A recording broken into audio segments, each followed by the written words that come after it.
mining in his main. His main base is not mining at all. He spent all the money on the 3-hatch, and now he's going to have to spend a bunch of money on drones. So, you know, he did well, it wasn't a double expand, a single expand, but 2 hatches right off the bat, and now he's going to be hurting because of that, and he's going to have an economic disadvantage. I'm assuming that Hwasin, once he gets some, well, you said he's switching back to Medic Marines. Once he gets some more units out, he'll probably expand fairly quickly here. He definitely has complete leeway to do that. In fact, Hwasin at this point really could do almost whatever he wants. Kiva has got to be thinking, what can I do? And I think the only follow-up is maybe lurkers. You know, he has to get Hydras out to stop the vultures and possibly Race that could be coming. I don't think that Race are coming, but no. Kiva doesn't know that. He's going to see the factory lift off. That doesn't really matter. It shows, I guess, that he's going back to Medic Marine, so maybe Hiva can gather that. So at least Hiva going lurkers is decent against Medic Marine, but the problem is economically he's just so behind. He now has 3 hatcheries and not enough money to produce from 3 hatcheries, so it doesn't no good to have those 3 hatcheries. You know, one thing I think is kind of is not too great about the way they do the OSL. For those that don't know, in the OSL you have 12 players that come in and play 12 more players that come in randomly, and then the winner of that plays the 12 seeded players from the previous from the previous OSL. Good job there, taking out the Hydralisk fairly easily. We're going to see a little push here. But anyways, so Hiva's already played 3 games with Miracle, and granted the first was a cheese, but Hiva's played a while, and fatigue plays a factor in here. So to me, I find that kind of lame that the the noob player coming in has to play all these games and then play the seeded player, who obviously is assumingly a lot better. So that will play into the factor here. The observer pointing out that there is no gas at all mining. Hiva can't afford to mine gas. He spent all the monies on a hatchery that he couldn't cancel, and now he doesn't have enough.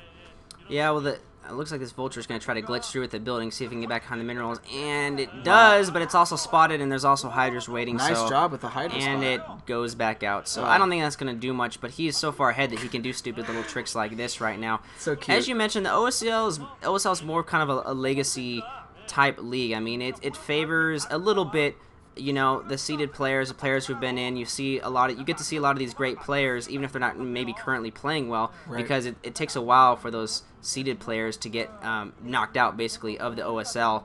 But for that reason, it's more prestigious because you've got these greats, you know, playing, and it's just that much harder, and you've only got one guy surviving from this group right here, as opposed to the MSL, where even if you lose the match, you still get to go on, which is good because people like Jadong, who barely made it out. Well, I guess I might be spoiling something, but I think Cholera casted the MST, and Jadong he had to go to the losers game and then barely made it out.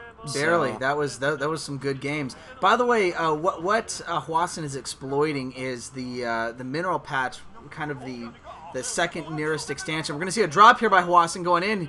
But anyways, he's exploiting this mineral patch that allows you to go around the main and slip into the secondary, not being in the front of the base. Anyways, that's something on this map. But we are going to see this.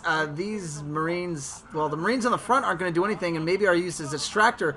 Speaking of distracting, and rhymes with distractor, the extractor is going down. That's right, it's gone. And I don't know if this is another drop or if, oh my gosh. Wow. You know what Hwasin did? He dropped at the front and then realized, that's not going to do anything. I'm going to drop completely in the back. There's one sunken colony, I believe. That sunken colony is going to go down, and this could be the end of the game here for Hiva.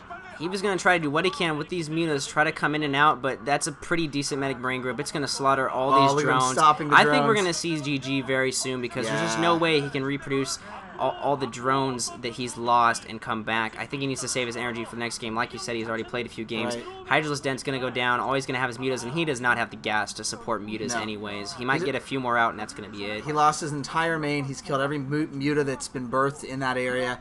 And Science Vessel coming out. Nukes are coming soon, guys. Hwasin is miles ahead right now. Like you said, Science Vessel coming out. Right. And dude, it's not even going to matter. He should. If Hiva doesn't GG soon, I better see some nukes. Because this is, look at it. He can sit here and build some vultures while it's getting attacked by Mutalisk because there's not enough. Spawning pool's going down. Hiva, GG, bro. Like, or counter or something. Something, man. Yeah, it's not looking good for the first game from Hiva. He's going to try to send some lings out.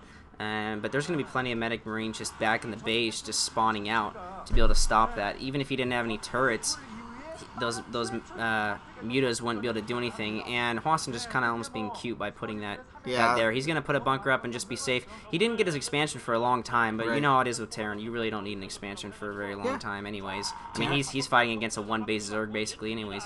He's in the mid-game. Terran's fine till the mid-game without an extra base. And here come the Mutalisks. But if Hwasin's micro... Oh, good split. And a dub irradiate. Oh, dude, that's... And now you have a total of 3 mutas, I think, and there's GG. Yeah, that's it. He was like, man, when I had 5, I had a chance, but if I have 3, oh, no, it's over. Hyvaa not looking that confident, actually, this whole day. He did a good job against Miracle, obviously, but this is a tough opponent. Hwasin, again, 63% against Zerg, and I believe that Hyvaa he's 52% against Terran, so it's not bad. Of course, like I said, he's a good player, but now he's really got his work cut out for him against Hwasin in this next game. Yeah, and Hyvaa hasn't been super impressive, even beating Miracle. I mean, it was closer than I thought it needed to be for the way Miracle played. So, right, we'll go on and see if somehow Hyvaa can climb back or if Hwasin makes this a 2-0.